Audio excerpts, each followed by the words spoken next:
one of those moods where I don't want to laugh.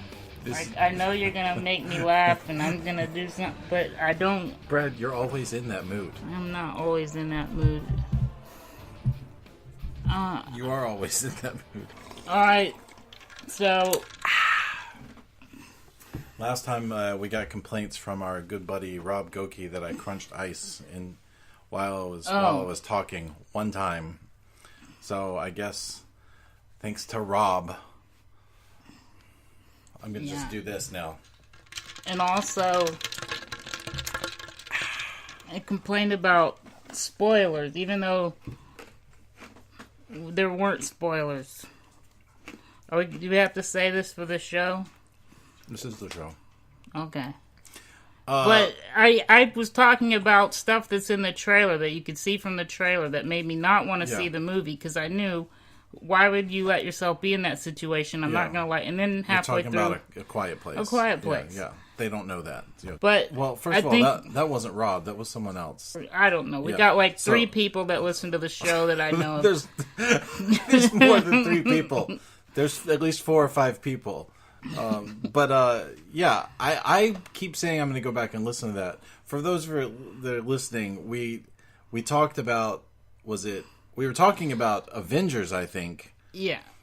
No, we were talking about something else last week. About hating movie, people haters. that hate movie or haters. critics or whatever. And we somehow went off on a tangent about A Quiet Place. Because I wanted to make the point that I know it's a really good movie. I just have logic problems with why they let themselves be in that situation because they had 9 months, and so I couldn't finish the movie. Right.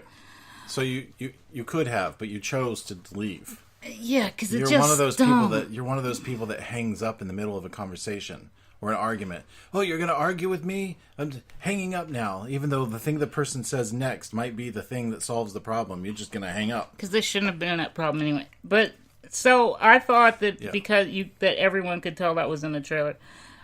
And apparently not, but then I thought, well, what if they didn't see the trailer? But so then, ultimately, after all the talking on Twitter, we decided, if we're going to talk about a movie, we'll just warn people, look, we're talking about this movie. If you haven't seen it, maybe skip this episode, I guess. I don't know. We will try to avoid spoilers, but you never really know. It's hard when we're talking about things. Yeah. If I'm going to talk about a movie, I will try to keep it to what you could tell from the trailers. But anyway, we just ultimately decided, just forget it. We're not going to worry about spoilers because if we have to edit ourselves, it won't be as fun. Yeah. I do worry about spoilers. I hate them. And we've talked about this before. I don't like even when people are live tweeting an episode.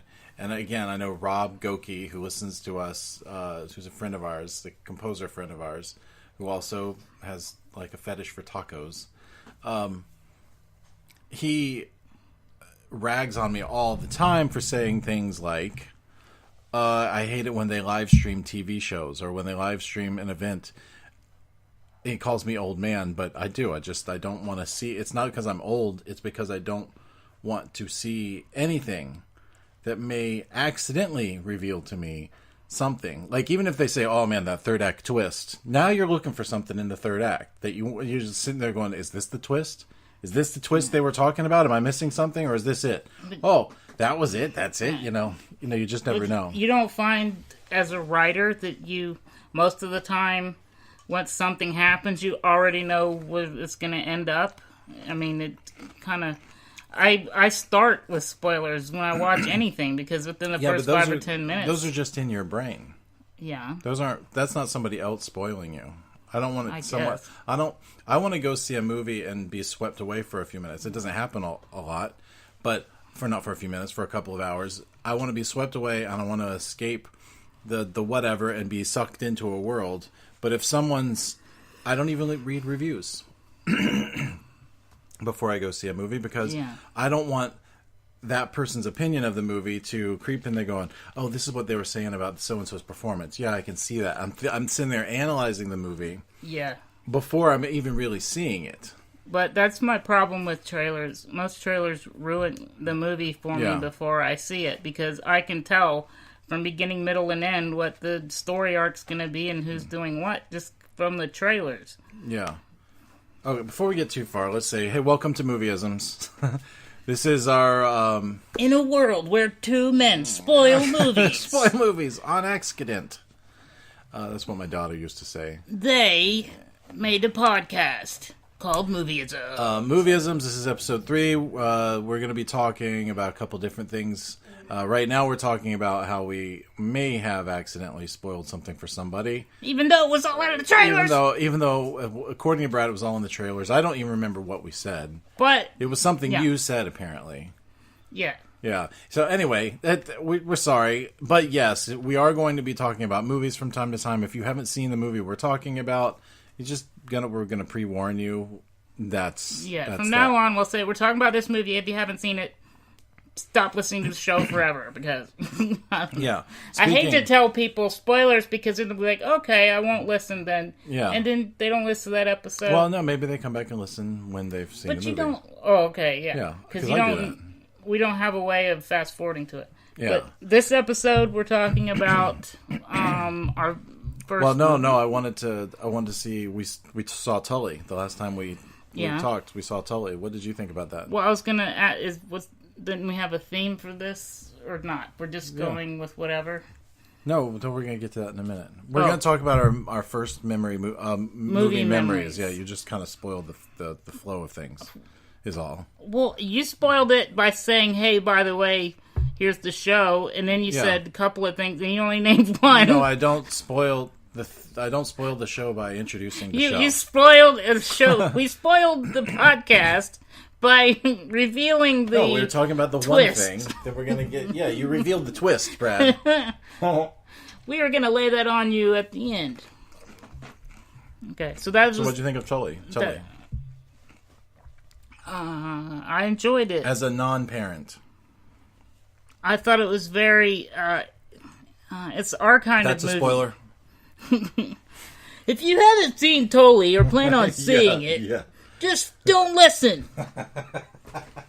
I'm not going to say anything to spoil it, but it's our kind of movie because it's more of a realistic view. It's a real character having real things happen to them and reacting in a real way.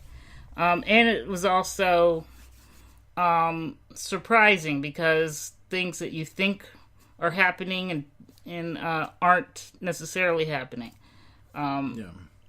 So it was nice, even though you can kind of figure out, okay, maybe this is what it's still that's one of our things, because even if we weren't filmmakers and writers, we love movies so much that we've seen so many movies that we notice the patterns. So you and I tend to celebrate the indie movies and the other movies that are a little off the beaten path. Right, they don't follow a typical formula, which also means we tend to like movies that aren't happy ending movies, because we've seen that so many times. So Tully is one of those movies that you haven't seen a movie like this, and it's definitely a realistic look at I think motherhood, having a child. Well, a lot of times movies about having kids are sort of like the movie Parenthood, where it's it's dramatic at times, but it's mostly a comedy, and it's like cute and warm and fuzzy. It's got everybody's in a good place in the end, no matter what the little trials and tribulations were. And I loved Parenthood. I think that Parenthood is a great movie from the 80s, 90s, late 80s, early 90s. Yeah. Great. I love Steve Martin, or like Father of the Bride, which is again another, like, it's a touching movie, but it's not really it doesn't feel like no one actually has a parenthood experience like Father of the Bride. Oh yeah. Even though it's a great movie, it is hilarious. But it's a comedy. Right. Tully is not like that. This movie starts out with like a very real look at what it's like to, I guess, be a mom, even though as a parent I stayed at home with my daughter for a couple of years, so I know what it's like to be around nothing but kids for a whole day for an extended period of time. But this is not in any way to take away from what they're doing with the motherhood aspect of this, because she is having a kid, and even at one point in time, the daughter says, "Mom, what happened to your body?" And she just looks at the kid. It's like, don't even start with me, because you are what happened to my body. Yeah. And it's amazing on that note to see her Charlize Theron go from Atomic Blonde, where she's all like thin, badass, like you can truly see her badass, muscles, yeah, and then she's all like a typical mother, big belly, just chunky all over, kind of, and taking I don't care how I look kind of way of it going. It's not even that you don't care how you look. It is you don't have time to think about it. The life force has been zapped out of you by giving every waking second to your kids. That the last thing you're thinking about is, maybe I shouldn't eat that other muffin. Yeah. You're just like, whatever I can do to forget my sorrows for 2 minutes while I eat this muffin. And it's a lot of it is covering postpartum, a very sort of, I guess I would say, an authentic approach to postpartum depression, where once you have the kid, it's still, and they even talk about it a little bit in the movie. Tully says to Charlize Theron's character that, even though this baby is out of your body, he was in there. She? I think it was a she. I can't remember. Your baby has been in there for 9 months. He's still very much a part of you. He's still inside of you, and you're still inside of him, and it will be like that forever. Yeah. So while it has sort of a bleak look at, not bleak, I would just say like people might think it's depressing. I don't think it's depressing. I just think it's a real. I think it's funny in the way that if it's not happening to you and you see it, that's funny. Yeah. But if it's happening to you, it's not funny at all. It's not funny. But but while there are like some sort of more almost like darker comedic moments where it's not necessarily broad comedy, but it's like character comedy, like where things are like you were just saying. It's funny. I think it was brutal truth comedy. Brutal truth comedy is a good word for it. Yeah. Even though we have those moments, we also have Tully, who is played by an actress named Mackenzie Davis, and I'll look her up in a second to remind people what other movies she's been in. She was great when she came in. The whole movie shifted and became so much more lighter and more airy. It's like she's just like this like happy-go-lucky person who comes in and saves the day. Yeah, and the whole movie's energy shifted in that moment from, oh my God, how much worse can it get, to, oh, wait a second, I can take just 5 minutes and breathe, and maybe my day's not so bad. A little thing like making cupcakes and stuff like that just made Charlize Theron's character feel a lot more like a worthy human being outside of just being a person who can feed this baby. Like, my only purpose is to feed the baby and change the baby and put the baby to bed and then wake up in the middle of the night and just whip my breast out and start feeding the baby. That's my only purpose I'm serving in life. My husband is playing video games while I'm trying to keep the rest of the family alive, sort of a thing. And by the way, I feel like that's almost a stereotype now. I watched another movie on demand, and it's just, I went ahead and watched Bad Moms just because, to go to sleep to. And it was just the same. It was so cliche. It was so, not realistic, but it is true that a lot of men are like that. Absent. Where they're like, you're the mom, it's your job. But I do feel like they handled the thing with the co-parenting really well, because it's not like the dad was completely absent. He loved his kids. He took care of his kids. He was working all the time. He was working all the time, but he was helping them with their homework. However, he got to a point where they're both at a point in their life where she's like, I'm only here to keep the baby alive. And he's maybe thinking, I'm only here to pay the bills. And they are both at I don't know what to do next with each other. Like, their chemistry seems to be at sort of like an all-time low, because both of them are sort of at a place in their life where it's like, I don't know, what do we do next? What are we supposed to be doing? They were just roommates who were there to do their role. Yeah, and it was never, you never really feel like it's, they don't love each other. They don't care about each other. It's just he doesn't know what to do or how to help. He maybe even, I'm just intuiting here. This isn't really something they said in the movie, but maybe he feels like he's just in the way a little bit. And maybe she feels like there's nothing he can do anyway. So they're both sort of at like an impasse. Yeah, because he doesn't know where everything is or how to do it or the right way. And so he'd probably mess it up or end up asking her, how do you do this? So if he wasn't totally sort of like, if he hadn't shut down, he could have definitely taken a little bit of charge and tried a little bit harder to help. And I'm sure she would have taken it. But at the same time, she doesn't ask for it either. You know, I mean, she's just like, oh, well, now they're both just sort of resigned to their roles. I'm the dad, I'm the mom. The mom does this, this, and this. And it is a great take on, it's like a feminist take on things. It's like, look, it's a love letter to moms who sacrifice everything. Yeah. And Charlize Theron is so fucking good in this movie. She is incredible. Everybody always knew everybody knows she's a great actor. Like all the way back to Monster when she played Eileen Wuornos. Yeah. But in the past 6 months, we've seen her in two, like you said, two completely different movies.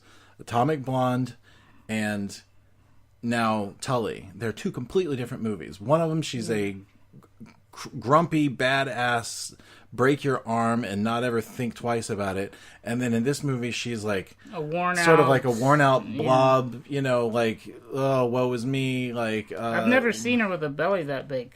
I think that must have been makeup. That must have been prosthetics. I would think so. That must have been prosthetics. I didn't look it up before we talked about it. Anyway, my view on Tully is that it's very good, and was a I think I said to you when we walked out, that was a nice palate cleanser for a lot of the like big tentpole popcorn movies we've been watching recently. You know, Deadpool's coming out, I think, this week. I can't wait. I've been posting on the movie. If a Deadpool thing comes out, I put it on the Movieisms Facebook because it's hilarious.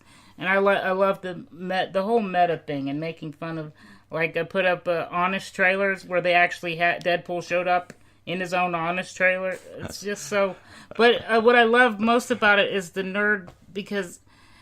the nerd aspect of it, because that is exactly it. That is Deadpool. That was his whole thing. If there was a video game on him, if he's in a comic book, he's always breaking the fourth wall and making fun of everything in it. So the early buzz I've heard from different like critics and industry people who've seen it say it's very entertaining. So I remember when we saw Deadpool the first time, you said, you like that a lot better than I thought you would. Yeah. And I think it's because at the time I'd been sort of on how many more superhero movies am I going to have to watch? How many more of these am I going to have to care about, summon the energy to care about before I just decide to quit? And then Deadpool came out, and it was like, well, this is a breath of fresh air. This is great. And yes, it's rated R, so it's a little more adult, but at the same time, it's just funny. It's the sense of humor in Deadpool is funny. So I am really looking forward to it. I love that he's even taking jabs at DC, like Cable's being all like very gritty and he's like, wow, you're pretty dark. What do you think, you're in a DC movie or something like that? You're from the DC universe. You're from the DC universe. It's very dark. Yeah. Yeah, and Ryan Reynolds is perfect. Yeah, as that guy. He is the only guy that could do Deadpool and nail it. And the fact that it's really a labor of love for him. So really a labor of love for him because he tried for a long time to get it made. Yeah, and campaigned very hard for the rated R thing, and I'm like, he tried. He had to. It seems weird now because that and Logan have both been rated R versions of comic book movies, and they both been the best. They both were very good, and they both did very well in box office. But there was a time when people were like, I don't think, will people go see a rated R comic book movie? It's like, did you see The Watchmen? Did you see, like, they're all, it's what it is. It's like, it's something different. There's so many fewer rules you can, break. Yeah. There's so many more rules you can break because of the whole rated R thing that it opens up a whole new world. There are certain characters and certain stories that if you don't do it rated R, then you're ruining it. Like Wolverine, when the first few movies that Wolverine was in was not Wolverine at all. It was PG Wolverine. That's not Wolverine. But then they started getting more into it, like the what was it, Wolverine? The movie, it was just called Wolverine. Finally, he was being more like himself. And then, what was it? The one where they went back, X-Men, Future Past. Yeah.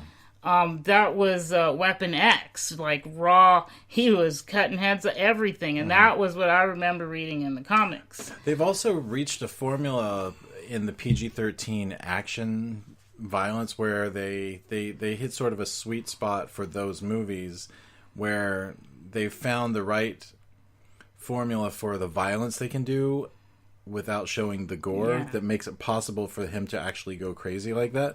But that's what I loved about the one with Professor X. What was that called? Logan? Yeah. That was the ultimate, this is the Wolverine's movie. Yeah. And that's what I think that's why some of them have to be rated R.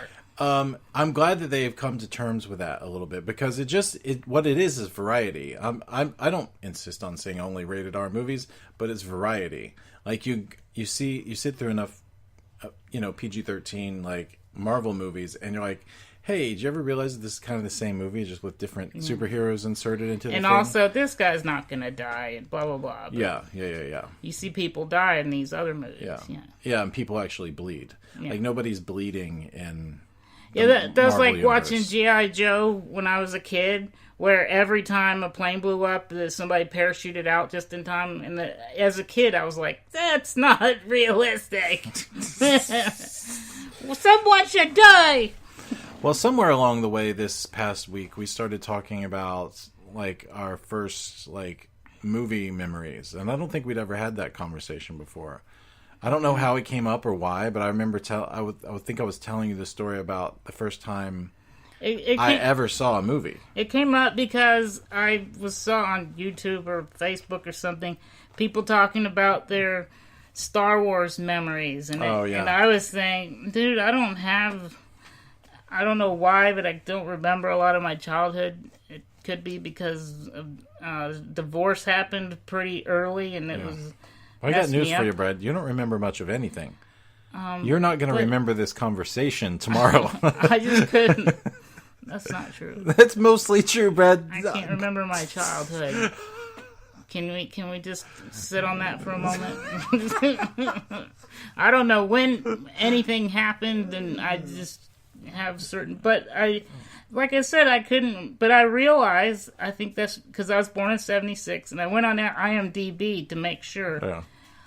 And I think I was 4 years old when E.T. came out. I think it was 1982. Yeah. And I realized, okay, yeah, I'm pretty sure that's the first movie I saw. That's the first movie that I can look at, and I can see me sitting in the theater, and I remember looking up the big screen, and I remember getting scared by E.T., but then... Because he was taller than you? Yeah. I remember the emotional roller coaster. I was going through an E.T., and then... Yeah. When spoiler alert for E.T. if you haven't seen it yet. When E.T. was like dead and in the thing, I was like, no! I could remember hating the movie at that point. And then he comes back. And the next thing you know, I'm in a costume contest doing E.T. I got the head on. We got a professional, like it looked professional. Yeah. I had a professional mask, and we got the hands, and I put a light pen inside the E.T. gloves. Yeah. And I did the voice. As a kid, I was like, E.T. phone. Do it again. E.T. phone home. As a kid, I was acting and doing voices. And, doing the light up pen, and I won the costume contest. And your dad was enough of a dork, really, to hire the professional E.T. mask guy. Yeah. And then... That sounds like something your dad would do. And then I saw the Star Wars... what was it? Empire Strikes Back. The one with the Ewoks. That's the Return of the Jedi. I think that was one of the... That's Return of the Jedi. Let's get it clear. Oh, was it Return of the Jedi? I'm sorry, I'm an idiot. Yes. Just my memory's all screwed up. But yes, Return of the Jedi. Because one thing I remember about Star Wars is when I was little... I was all about Ewoks. I loved Ewoks. I even watched the made-for-TV movie. It was terrible. As a kid, I knew it was terrible. That's how bad it was. But I was 4. But you know what's even worse is then I was starting to have flashbacks, and I realized, oh crap, the divorce happened really early when I was really young, and I realized that I could kind of put together the tragedy of my childhood with when movies were released, and I could sort of piece together, oh, this is when that happened because I remember this movie. It's funny because. I didn't have a divorce early on in my childhood, but I did. I have an ET memory. I have, which wasn't my first one, but I remember going to see. You're 3 years younger than me, so if you were 4, I must have been 7 or 8. Yeah. So you had seen a few movies before I did. But in '83, what 83? When did you say ET came out? Was it '82? I think it was '82. I think I was 9 in '82. So that means I was 6. Yeah. How's our math? Somebody correct us on our math. I was born in '76, so I would have had to have been 6. Yeah, so I was 9 in '82. Okay. But that was the first time I was in a theater, and I realized that this girl, she was sitting behind us. She must have been 11 or 12 or 13, something like that. She was like a teenager, and we were sitting in to see the movie, and my mom was there, my brother and my sister, and my dad almost never went to movies with us. But we were there and we were getting ready, and the girl sat down behind us and go, I just love this movie so much. I've seen it 12 times already. And I was like, the hell? You can watch a movie more than once in the theater? I had no idea. Because my mom sure as hell wasn't taking 3 kids to the movies to the same movie more than once because it was, it's expensive. But I remember. That's what I remember about the movie more than I remember the movie. I remember that. For some reason, that thing got burned in my brain. The first time I remember being in absolute awe of a movie was... so I had always loved movies. When I was a kid, I remember seeing... The first movie I ever saw was Bambi. I remember the first movie I ever saw was Bambi. I feel like we snuck away, and my mom was with one of our friends of the family who was kind of religious, and she didn't want anybody to know we'd gone to see a movie because apparently that group is not allowed to see movies. And so I think maybe in a way that sort of created a taboo about going to the movies at a very early age for me. So I've always snuck away to movies, always, even to skip. Even when I was skipping school, I had a very giddiness. I'm going to go sneak away and see a movie. Ha ha ha! I'm going to see this movie and not really supposed to, which is not true. I don't know how. I almost want to ask, how the hell did you pull that off? Because I couldn't. I grew up poor, and that was one of the things that I discovered about why I don't have memories of being in the theater. Because I realized, I saw most of my movies on VHS. Yeah, because I was so poor growing up, I couldn't go to the theater. When I would sneak away to go see movies in the theater, I was... How did you do it? Ride your bike? 17 or 18 years old by that time. I was driving, I was driving, and I had a job. I was in college. Okay. And when I say skipping school, I meant skipping college classes. Okay, that makes sense. Yeah, first time I ever did that was for Nightmare Before Christmas. I had the score for 2 or 3 days before I saw the movie, and I'd already knew all the songs when I went in to see the movie. But the first time I was in awe of a movie, I had heard that they were I was 12. They were remastering Lawrence of Arabia, and I was asking my mom about it, and she said, "Oh, Lawrence of Arabia, that's and I found out it was a 4-hour-long movie. And I was like, they make 4-hour-long movies? And my mom said, yeah, back in the older days of movies, movies were longer. They were like an actual event with an intermission and a thing, and people got dressed up to go to the movie theater and all this stuff. And I was like, a 4-hour movie? What is a 4-hour movie like?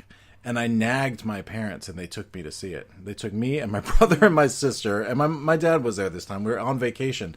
Yeah, let's go see Lawrence of Arabia. And I, ate it up. I was so, it's a 4-hour-long movie. I was hung up on the 4-hour-long thing. Yeah. But I remember how big and interesting that movie was, and it was actually different from the movies that even we were seeing as kids, because it was, at that point, 20 or 30 years old. I don't remember what year it came out, 50-something.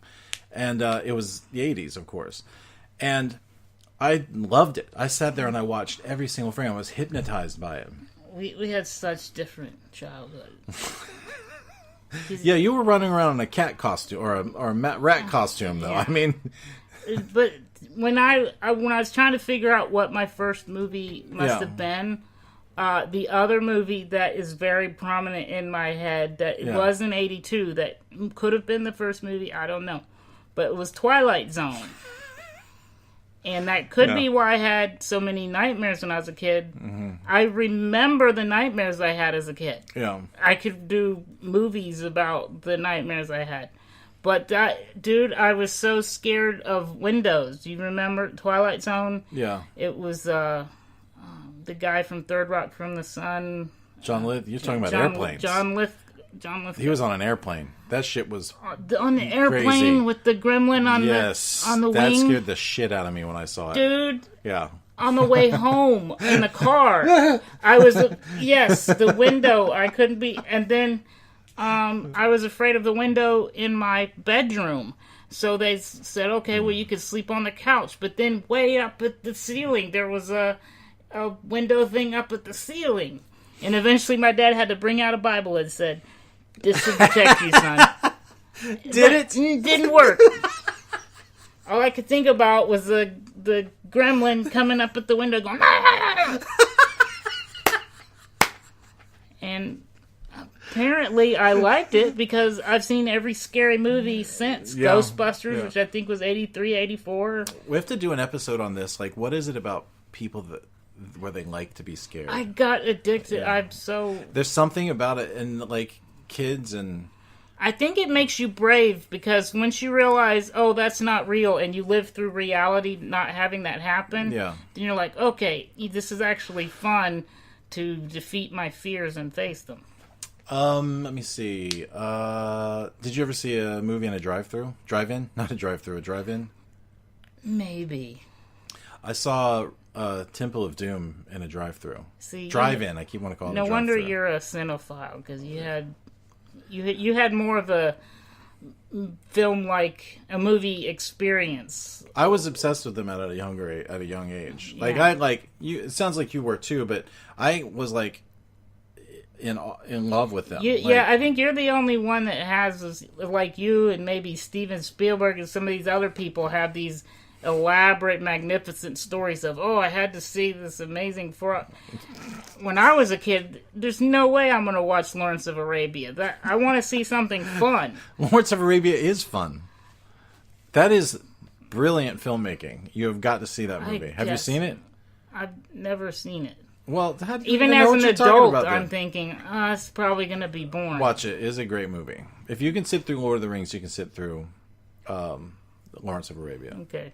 So I saw Temple of Doom, and the thing is, going to see movies in a drive-in. I remember the Heart. I cannot remember. I think I saw Temple of Doom before I saw Raiders of the Lost Ark. Yeah, that might be the case. But we saw it in this, drive-in theaters where I see the allure of them if I was a teenager, and not that I ever had a girlfriend when I was a teenager, but if I had a girlfriend when I was a teenager, but not with your parents, drive-ins, that would be awesome. Leaning back in the car, and nowadays they have the technology to broadcast it to your sound system in your car. Yeah. But in those days, it was a little speaker, and it was coming through like one earphone. It was like a mono speaker, and it wasn't very good at all. But back in those days, we didn't know the difference. It's not like we didn't have Dolby DTS 5.1 surround sound in our homes. We, everything was coming through little crappy speakers on the TV anyway. And even when you went to see movies, that was before THX. They had just all the sound coming from all the speakers. So it was loud in there, but it wasn't like, what's a bird chirping over here behind my right ear? It's like, it wasn't like that at all. It wasn't dynamic with, really bassy lows and tinny highs. It wasn't, it wasn't like 3D sound the way it is today, where it's like you can hear something happening behind you and it almost feels like there's something behind you. Mm-hmm. That's incredible. Back in those days, we didn't have any of that shit. We just had this little speaker hanging on the window. It's like, turn it up, Dad! and it gets louder, but it also gets crappier sounding because now it's blasting into this little vibrating little plastic box. It's funny because I think that I did go to a drive-in movie once, but all I can remember is how miserable of an experience it was because of it was just not. I can't even remember what it was. I just think that it was not a good time. Because all the mechanics involved, and you're stuck in a car with people, and you got to turn the car off, and then you're hot, and then you got to go get food, and then you miss the movie, and then like you said, you can't even hear it because the one person with the speaker up in the front, and you're in the back, and you're if you're small like me, you can't see over the seats and the people's heads, and you like, how soon can I leave? Is it over yet? Yeah, so, I had a miserable childhood. So I'm trying to think. That's all they'll get for this show. Yeah, I had a miserable. Brad. Poor Brad. Yeah, that's just what he wants. Everybody, feel sorry for Brad Day. Wednesday, the release date for Movieisms. Every episode is feel bad for Brad Day. Yeah. So I mean, I know that what I want to hear from people are their movie memories are like first, like I can remember the first time a movie made me cry. I remember the first time I felt like I'd learned a little bit of history, from a movie, and it's like it's debatable, but like when I saw Platoon, I felt like I was watching something that felt like it was truly made in that time period, from that time period, for people that For me, it was Full Metal Jacket. Full Metal Jacket too.